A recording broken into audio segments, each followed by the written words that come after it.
İkinci bab. Mening sizlar va Laodikiya shahridagilar hamda meni texi ko'mgan boshqa kishilar uchun qandoq tirmishib ishlayotganligimni bilishinglarni xohlayman. Mening bundaq ishlashim sizlarning ichinglardan rag'batlanib, bir-biringlarga mehr muhabbat ko'rsatib, o'zaro bog'lanishinglar uchundir. Shundaq bo'lganda haqiqatni cho'nqur tushunishdan kelgan to'liq ishonchga erishib, Xudo oshkorlagan sirni, ya'ni Ayso Masihni haqiqiy to'nib yetalaysizlar. Barliq aql farosat va bilim Ayso Masihga mujassamlangan.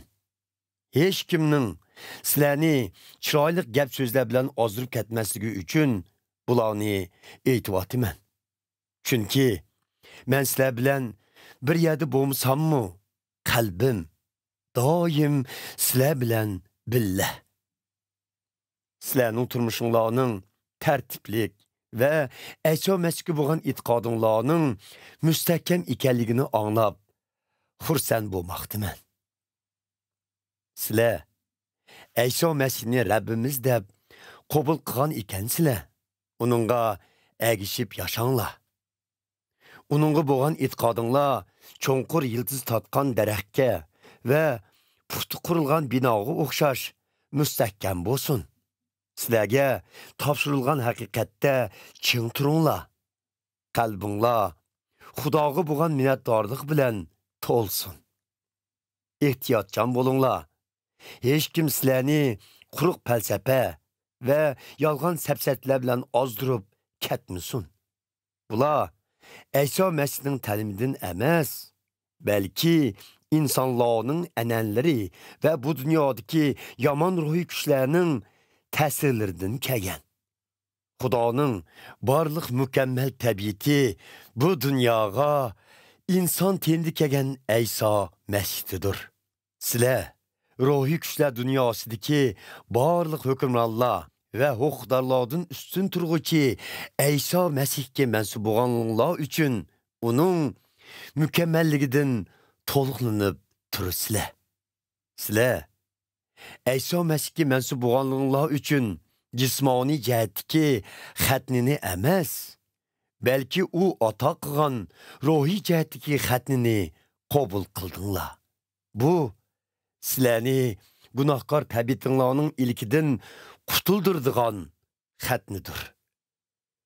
Cho'mildirishni qabul qilganinglarda sizlar Ayso Masihga bog'langaninglar uchun uning o'limi bilan bog'lanib, uning bilan billa ko'mildinglar va uning bilan billa tirildirildinglar. Bu Ayso Masihni o'limdan tirildigan Xudoning kuch-qudratiga bo'lgan ishonchinglar orqali bo'ldi. Sizlar burun gunoh ishida yashaganliginglar va gunohkor tabiatinglarning ilkidan qutulmaganliginglar uchun ruhiy jihatda o'lik edinglar. Biroq Xudo sizlarni Ayso Masihga bog'lab, yangi hayotga erishtirdi va butun gunohlaringlarni kechirim qildi.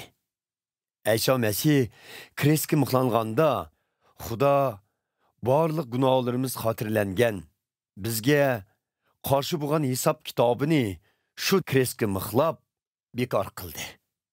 Shundoq qilib Xudo ruhiy kuchlar dunyosidagi yomon hukmronlar va huquqdorlarni qurolsizlantirib, Ayso Masihning krestga qurbonligi orqali ular ustidan g'alaba qilish bilan ularni butkul olam oldida nomusda qoldirdi.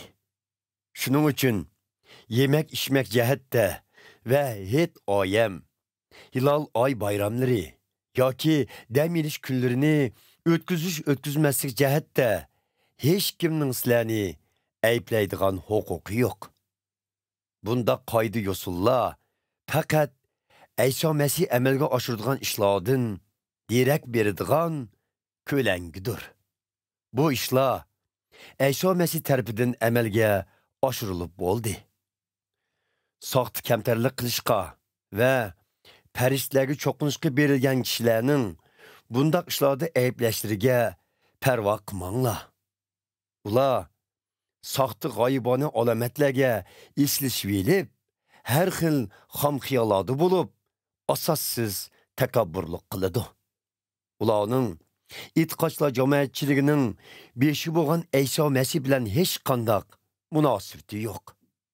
E'tiqodchilar Ayso Masihning boshqarishi va parvishida xuddi badandagi bo'g'im va payla o'zaro ching tutashgandek, o'zaro birlashib, Xudoning irodasi bo'yicha o'sib yetiladi.